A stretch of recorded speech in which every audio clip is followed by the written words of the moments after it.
I'm excited. I put this talk together just for you all. So it's actually a good reflection because I was asked to talk on stigma and then I was asked to talk on food and housing insecurity. So you're getting the interconnections between the two.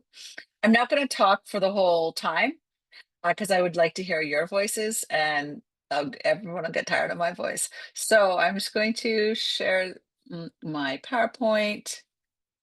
Um, is it looking good? Can you see it now? Yeah, It's all all good. looking great. Okay, awesome. Um, okay, so I'm going to talk about stigma and what does this have to do with food and housing and security and poverty in general, actually. Um, so the overview, oh, sorry, I'm going to time myself because I don't want to talk forever. Um, the overview, I'm going to first talk a little bit about what is intersecting stigma. I think there might be some confusion, some different ways that people think about what is intersecting stigma. And then I'm going to give a case study, two case studies actually from women living with HIV in Canada, looking at food and housing and stigma, just in two different projects. And then I'm gonna suggest five things for us to consider. I pulled those together for this talk, so you can tell me what you think about those five things, but five ways forward. All right, let's go. So what is intersecting stigma? I have to say, I truly learned about intersecting stigma from working with Mona Lutfi and Wangari Thoreau in my PhD from 2006, 2010, and then in my postdoc, Women's with Mona and Magari as well was part of that project as well, leading it from 2010 to 2012.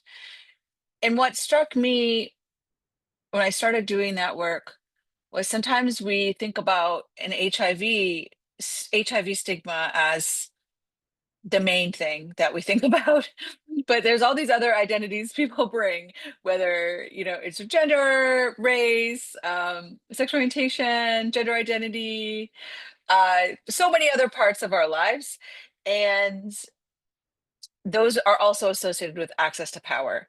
And so when we think about intersectionality, I want to bring us back to 1977. There was the Combahee River Collective, which was a group of feminists, mostly women of color, women from the global South. And at the core of what we now talk about all the time as intersectionality is a statement. If you have not read the statement, you can Google it. It's only about 5 pages. It is amazing. And this is a core part of it, which says we are actively committed to struggling. I have to move forward. The pictures are against racial, sexual, heterosexual, and class oppression. See it as our particular task, the development of integrated analysis and practice based on the fact that the major systems of oppression are interlocking and the synthesis of these oppressions create the conditions of our lives. And so I think that this is really important for a couple of reasons. You see right in here, racial, sexual, heterosexual, and class oppression. And the fact that these are interlocking and they're about systems of oppression. They're not about individual identities. So they're actually about how those identities face systemic oppression. That means they face oppression in education, employment, healthcare. So it's not about just individual identities. It's about how race is not a problem. Racism is a problem, right? Those sex and gender are not issues. Sexism and transphobia, those are the issues. So it's really moving us away from this individual focus. Okay, go next.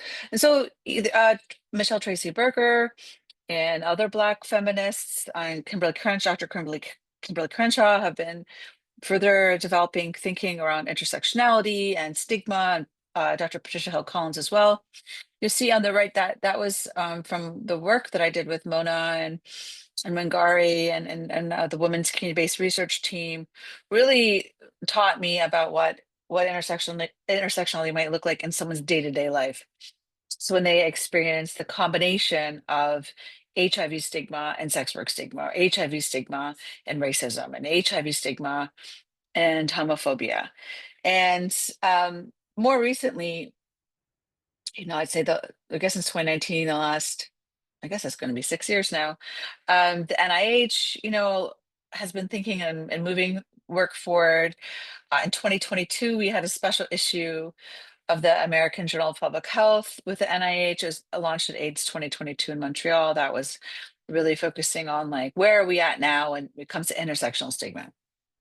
And this is an example, this is an article, it's pretty brief. If you're interested in finding it, it's all open access. But this is about how do we reduce intersectional stigma. So one of them is looking at recognizing and naming how systems of power, privilege, and oppression um, intersect in our experience at the individual level. Um, and how can we dismantle these systems? How can we, center community leadership and engagement? And how can we always be, whenever there's oppression, there's resistance. And so how are we always being aware of supporting the resistance, the community action, cohesion that's always happening? We just sometimes need to amplify it. And so a lot of times, stigma is being looked at as HIV stigma. If you can imagine, the study that was led by Mona and Wangari was the first time, if you can imagine, that HIV stigma, racism, and sexism was looked at the same time. Now more people are doing it, but we're talking, 2000, and I don't know when it was, 2006-ish. Most people were just looking at HIV stigma, or people were looking at racism. But now this has become practice, which is really great. But a lot of times stigma focuses on psychological processes, which is fine as long as you realize that nobody wakes up with internalized stigma one day. No, internalized stigma is a result of the stigma that exists in society. So if you're swimming in polluted water, it might affect you, right? So I think I like a multi-level approach to stigma where we can, sure, if you're going to measure internalized stigma, make sure you measure stigma in communities and families and social norms and healthcare institutions. Um, and a lot of times people think there's these stigmatizers and there's the stigmatized. Well, if you believe that power is really more fluid than that, and that there's always resistance, so even person who's most marginalized might be resisting even if you can't see it, but also that we have many different identities. Most of us have some elements of privilege and some and maybe some identities that are more marginalized. So that led us to create this framework, which is really guiding a lot of our team's work and work all over the world. But it's really thinking about that there's these drivers of stigma that can include a lack of awareness, blame, stereotypes, and prejudice. There's facilitators and cultural norms and laws. And these are marked onto health issues like HIV, mental health, or other social categories that are marginalized, racial and sexual diversity, for instance. Those are experienced, internalized, anticipated, and they affect access to justice, right to health. Right now, I'm doing a review. I think Louisa's on this call. We're doing a review on sex work stigma, and it's the impact on people's access to justice is because of stigma, and of intersecting stigma is extremely profound, and is a human rights violation. And so we're thinking about that. So that was just the intro.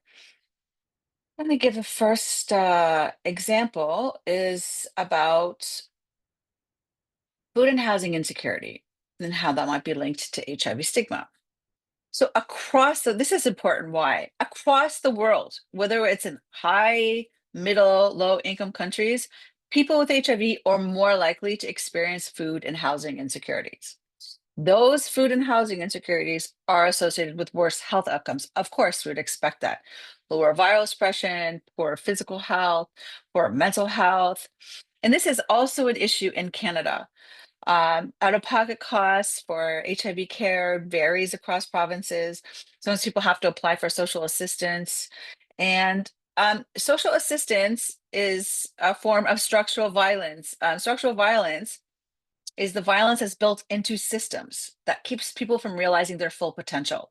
It is impossible for somebody in Canada receiving disability to live their full potential when the disability and social assistance money is not sufficient to live on. So we are actually keeping people who are experiencing any kind of health disability in poverty. And there, we also have an insufficient minimum wage. So there's low wage employment. And there's also if people have health issues that recur and they need to take time off work, they're having more income loss. So these are significant barriers to maintaining and achieving food and housing security among many people in Canada, and including people living with HIV. And you see this also in other high income countries like United States, Australia, and the UK, that people living with HIV are often forced because of the systems to access healthcare, to access social assistance when needed, to live in poverty. And a long time ago, it was back like when I was a PhD student, 2008, I did a meta-analysis, which means I brought together all the studies done on HIV stigma. I, s- and found low income is associated with higher HIV stigma. We also know this from United States. People living with HIV who also um, experience homelessness have higher stigma than those not experiencing homelessness. And CHIWOS, our findings a long time ago actually showed that this is also interesting. A lot of people focus on food insecurity or housing insecurity. What we find is a lot of people experience both food and housing insecurity. These resource insecurities are not completely experienced separately. When you live in poverty, there's many indicators. Food and housing insecurity might come hand in hand. And so what we found in a CHIWO study a while ago was those folks who experienced both food and housing insecurity at the same time experienced increased HIV stigma. What was really neat about CHIWOS is it was longitudinal, right? It was 5 years, many rounds of data collection. And so we could really answer questions that we could never answer before if it's just one round of data collection, right? So I said before, we found you experience food and housing insecurity, higher stigma. Okay. But does that mean poverty is causing higher HIV stigma? Well, you can't know that unless you do longitudinal studies. So I remember I said that there was a special issue for AIDS 2022, well, with the NIH and American Journal of Public Health. Well, also the International AIDS Society had a special issue on where we at now with HIV stigma. So I've been really thinking a lot about this unjust burden of food and housing insecurity among people living with HIV and specifically women and CHIWOS. So I, worked with our team and we did look longitudinal regression models and we looked at the associations between food and housing and HIV stigma over time. And so if you just leave today with one thing, to say you just were like, this is really boring. I don't know what she's talking about. Remember this.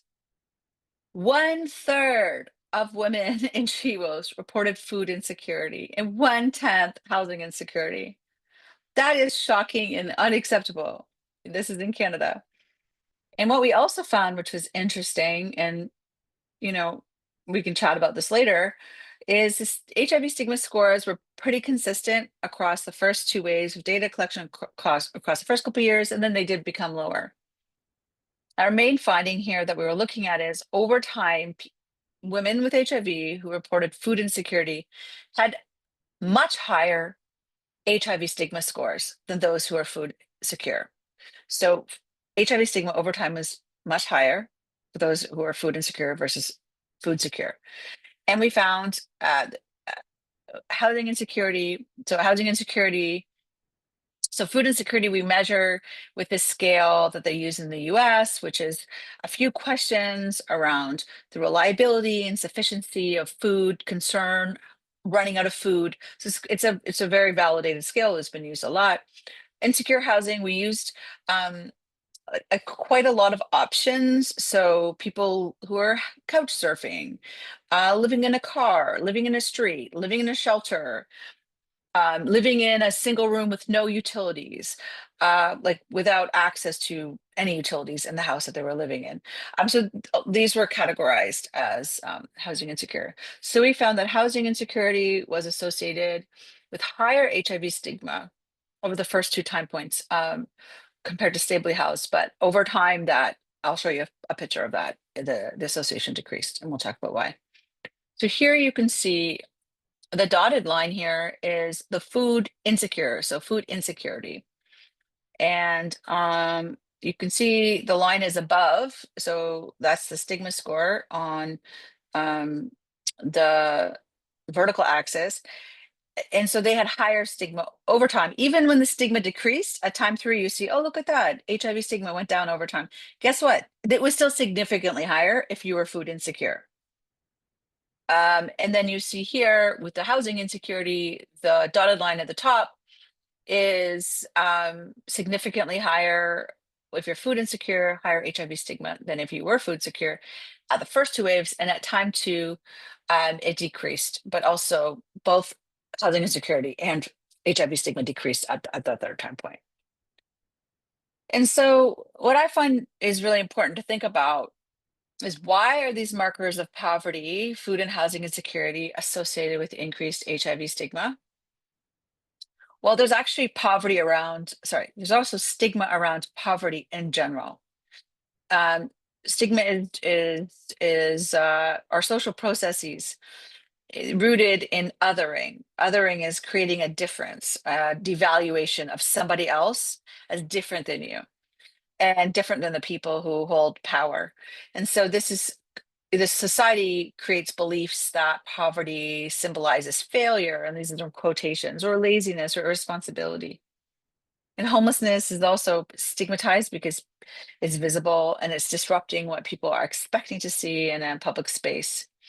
And food insecurity can also lead to blame, shame, and isolation if you're not able to acquire food in socially acceptable ways.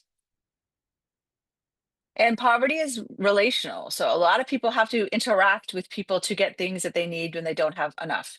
So if you need to access a food kitchen, a food bank, or a soup kitchen, or a shelter, you're interacting with social systems and institutions, and you could be mistreated there. And you can also feel disempowered, and actually not having sufficient food and housing is suffering. It reflects suffering. People are often suffering when you don't have the survival necessities. And so there's this concept that they came up, and all of this is in the article I showed earlier on, the Journal of the International AIDS Society. If you want to get to the references and everything, it's all open access. But the pathologization of poverty refers to how people who receive disability benefits are stigmatized. So people who are unemployed in a capitalist system are often devalued because capitalism values people who are, quote, working, and devalues people who are unemployed.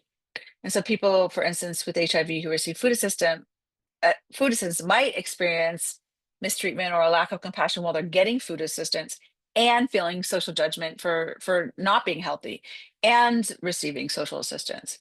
So there's a combination here. HIV stigma is rooted in moral judgment about people as being, quote, immoral, judgment about people being, quote, dangerous, infectious, and moral judgment about racially and diverse people. So Goffman, we've published about this before, has a stigma archetype. So all stigma archetypes fall into stereotypes of people as immoral, as contagious or dangerous, infectious, or as a racially or diverse person who's not part of the normative society. And so you see there's all of these things interact with how poverty itself is stigmatized. And we did find that HIV stigma reduced over time, and as did housing insecurity. And my colleague Valerie Earnshaw has done really beautiful work on stigma and time, and talks about how stigma can actually change over time, especially regarding status, course, and life stage. So for instance, we found that time since diagnosis was associated with reduced stigma. So that's regarding the status of a health issue. So people with HIV, for instance, might be building stigma resilience, coping, self-efficacy, social support, connection to other empowering things in their lives. And it's possible that housing insecure people, because of those connections and resources, and self-efficacy and networks, were able to get housing over time. We also found that younger people had higher stigma. And if we apply the life course perspective, which I know, Mona and her team at Women's really do apply this life course perspective, young people who are younger are in a period of social transition, whether it's education, employment, relationships. And so this is important to consider that the needs will change over time for people living with HIV, partly because people are getting older, but all other times because the longer since diagnosis, the more opportunity to tap into resources. Um, so from this first example, we need to address poverty and resource insecurity. If we really want to challenge HIV stigma, it's not just focusing on HIV alone. It's about the intersection with other forms of marginalization. And we need to think about how can we address employment barriers, universal coverage of ARTs, and how can we support people who have unpredictable periodic disability in ways that don't result in people having to receive social assistance that is insufficient for living. And first of all, we also should think about why can't we increase social assistance so that people are not living in poverty? And how do we think about, especially now since the pandemic, increased food and housing insecurity? You know, how much of this is something that needs to come from government? How much of this can be addressed through community work? You know, what are some multi-level approaches for food and housing insecurity? And what does it mean to be structurally competent as a healthcare provider and stigma informed and strength focused, right? So, you know, how can health providers and like be asking about issues like food and housing insecurity? And so because of this first analysis I actually did a little bit of time on a sabbatical out in Vancouver, and I worked with Kate Shannon and Kathleen Deering and that team around the SHAWNA project. And we replicated this analysis, but we had another variable we were able to look at, which was everyday discrimination. So I'm going to just briefly show you what we found that was the same and different. So we actually looked at what social factors, including food and housing insecurity and violence and sociodemographic characteristics, were associated with trajectories of HIV stigma and everyday discrimination over time. So this is from the SHAWNA study. The last one I presented was from CHIWOS. And so was based in Vancouver, and they collected 7 waves of data between 2015 and 2019 every 6 months. And so you can also find this published here. But basically, what we did was we looked at trajectories, so patterns over time in stigma and discrimination, like we did with CHIWOS, but here we had uh, more waves to look at, and pathways to both HIV stigma and everyday discrimination. And so there was 197 participants in the HIV stigma sample, and they had 985 observations. And then with the everyday discrimination, it was 203 with 1,096. And so what we found was 2 trajectories over time in latent class growth analysis. So we had sustained low. So some people had pretty low stigma and discrimination over time, and some had high. And I'll show you what that looks like. So there were some people over time. This is the mean score over time. The mean, oh, sorry, this is not showing you the difference. So this is showing you that overall, there was unlike CHIWOS, which is over a 5-year time frame. This was over 4 years, but overall, the overall stigma. This is the mean score. So this combines people with high and low. Was pretty consistent over time. So this was a bit different than what we found in CHIWOS, where it went down over time. The different sample, different methodologies. So this is what I want to show you here is these numbers. I'll describe them. They just show everyday discrimination is discrimination based on anything. So feeling like without an attribution. So HIV stigma is asking people experiences of mistreatment or stigma based on their HIV status. The everyday discrimination just asks because of who you are. So when you walk into a shop, are you followed around because who you are, because of who you are? So you can Google it, everyday discrimination scale. There's 10 questions. Then you can have it attribution free, which just means because of who you are. So what we found was higher over time, the likelihood of being in the high everyday discrimination group. So over time, your discrimination is higher than the lower group. That was sexually diverse women living with HIV. So lesbian, gay, bi, queer, two-spirit, people who had higher food and housing insecurity, and people who reported non-injection drug use. So those were just so you these factors are associated with being mistreated generally, and then the HIV stigma was also higher over time for people who had food and housing insecurity and experienced sexual and physical violence. So you can see this really builds on the previous study to show a few other variables that are important to think about when we're thinking about stigma. And so basically, I already described this. Food and housing insecurity and violence were associated with being in the higher HIV group, and sexual minority identity, food and housing insecurity, and substance use were associated with a higher everyday discrimination. And so the fact that what I showed you earlier with those two lines that were pretty consistent over time, that shows that there wasn't a significant reduction or increase in stigma over time.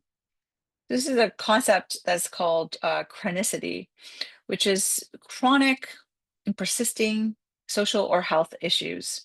And so this is showing that HIV stigma and everyday discrimination are chronic and persisting over time among the women living with HIV in this sample.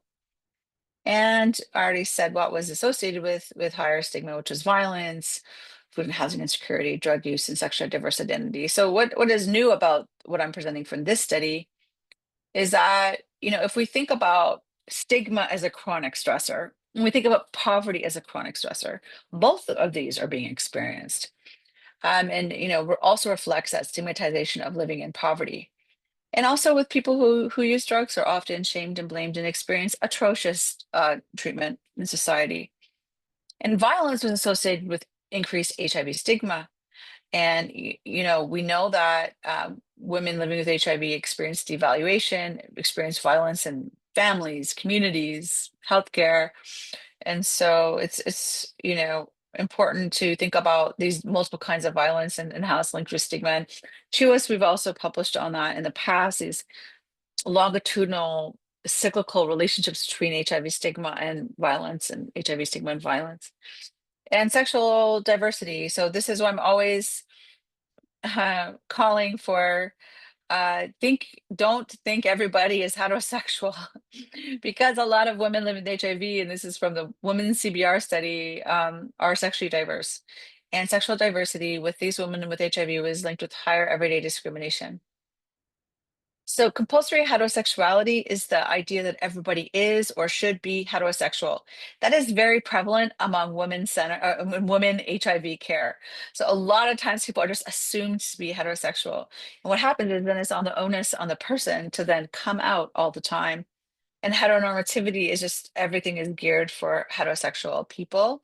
And so we've written about this a lot, like the erasure of queer women and HIV programming and what this looks like. And I always give this example because it was like life-changing and like inspired a lot of my work that I still do, is in the focus groups with the Women's Community-Based Research Project, one led by Mona and Mangari.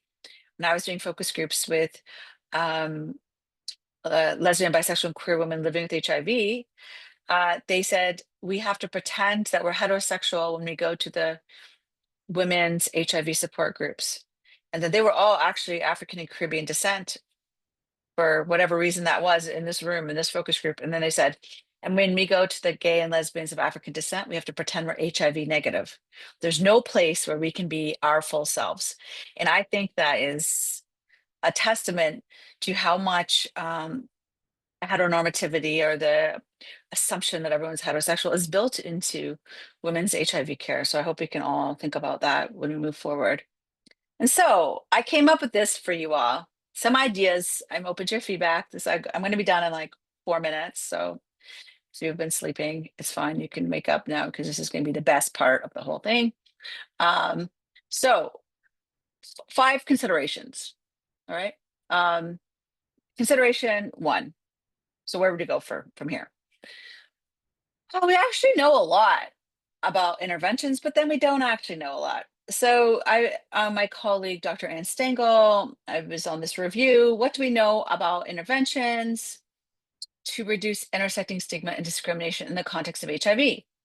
So a lot of people are doing boutique interventions. They do this one intervention, but what we're finding, and they're really smart people and they're trying really hard and it's great. And I'm consider myself part of that group. And then what do you do next? It's very hard to scale it up. How do you scale it up?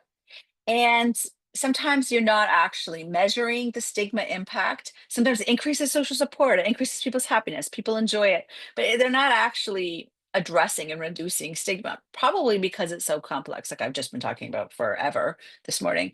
Um, and there's very few structural interventions that actually address systems of power and oppression. So, there's still a lot of work we need to do, but my caveat is I just published this in a very fancy journal called Nature Reviews Disease Primer, who asked me to write about healthcare stigma, and I wrote it with my colleague, Dr. Lauren Blade. We know enough to intervene right now to reduce stigma, and we know that immediately we could do this today.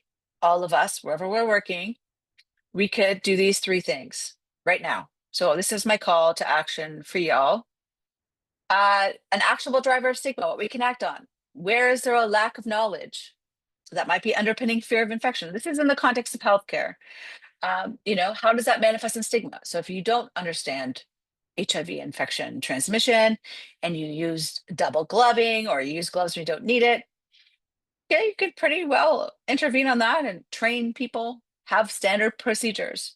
A second actionable driver of stigma you could do today is, do you understand? I mean, it's going to be more than today, let's be real, but you could do it with relatively little resources. Uh, do you understand how stigma shows up in service delivery and its consequences? Maybe in words, in conversations, in a lack of representation, in forms. You can train people and you can on stigma and reflect on personal experiences. There's a lot of great training manuals on stigma, but also collaborate with community organizations to support people who have lived experiences to come in and share how they're experiencing stigma in your health center. So how can you work to better understand how stigma is showing up? And the last one is there a setup issue in your clinic, in your agency, in your organization that creates a lack of confidentiality or privacy? For instance, is there a specific desk you go to for antiretroviral therapy, or a specific day you come for STI treatment? So there's like some things you can think about. Is there um, the file being marked in a different way? So there's just different ways that we can actually address stigma now. I'm also going to invite you all to sign up for this Canadian Public Health Association intersectional STBBI stigma reduction training. Years were went into making this, and community was involved in every part of this. So for instance, I don't know if you know Yasmin Prasad, who was a big part of CHIWOS, a trans activist, worked on the trans stigma training. We have people who inject drugs working on the injection. So this is really an intersecting stigma training. You notice the email there? Email that email. Don't email me, email that email. Or if you have to email me, you can email me, but I'll forward you to Brandon. But this is, you will get, it's a 4-hour online course. And you'll get a certificate at the end. You can put it on your CV, and it's really interactive. It's like case studies around trans issues, bisexuality, uh, injection drug use, just different kinds of intersecting stigma, and it's fun. They're like those choose your own adventures. All right. Um, we have to move beyond just thinking that people are vulnerable because they are fill in the blank. Nobody is born vulnerable to anything. So people aren't just vulnerable to poverty. That they're vulnerable to poverty if you make it that, you know, social assistance is insufficient for living on. They're vulnerable to violence if you make it that people can't afford to pay rent, and then they're stigmatized and they feel like they can't leave. So nobody is inherently vulnerable. So trying to move away from that. And Dr. Eve Tuck, who's at U of T, has written a lot about moving beyond damage towards desire frameworks of research. And so she discusses trends in Indigenous research that focus on damage and invites people to re-envision not just the impacts of oppression, but how does that shape how people feel about themselves, but also like how can we better focus on self-determination of lived lives, of stigma resistance. I did a scoping review. It's open access. It's in the corner here. How many studies that like look at intersectional stigma actually look at any strengths? And some of my studies don't either, but it's a call for us to think about, are we looking at stigma resistance? Are we treating people as passive victims if we only measure problems and not solutions? And so can we do better of that? This concept of flourishing, which means to grow luxuriantly, to live in keeping with your values, commitments, and vision of the future in your family and communities. And so, what does it mean to live a good life? So, beyond just a focus on stigma, what does it mean to flourish, to live a good life? I just want to say it might seem daunting food, housing insecurity, stigma. It is, but anything is possible. And we all need to have critical hope. If you haven't read this by Paulo Freire, it's the concept of striving for social striving for social justice, but maintaining hope that change is possible, even though you know that there's all these injustices. So he said, I do not mean that because I'm hopeful, I attribute to this hope of mine the power to transform reality all by itself. I'm declaring my hope is enough. No, my hope is necessary, but it is not enough. Alone, it does not win, but without it, my struggle will be weak and wobbly. We need critical hope the way a fish needs unpolluted water. So we all need to have hope so that we can continue all the things we need to do to challenge stigma and poverty and create a more equitable world. There's so many people to acknowledge. So I don't know what I just did there. I just somehow okay. I just wanted to acknowledge the CHIWOS PIs, Mona Lutfi, Angela Kata, Alexander DePocomandi, the SHAWNA team, uh, and authors of the article that I presented, especially Kathleen Daring and Kate Shannon and Andrea Kusi, and U of G team, Franny and Arissa, were, plus there's a lot of amazing other people on the team, research assistants, postdocs, and the analyst of the data I presented was Nina. I did write a book that nobody has read, so if you would ever like to read it, I will send it to you because it was a lot of work and it's kind of fun. And it deals with challenging the idea that people are hard to reach. And there's a QR code for our lab and check out our podcast. Okay, I'm done now. Thanks.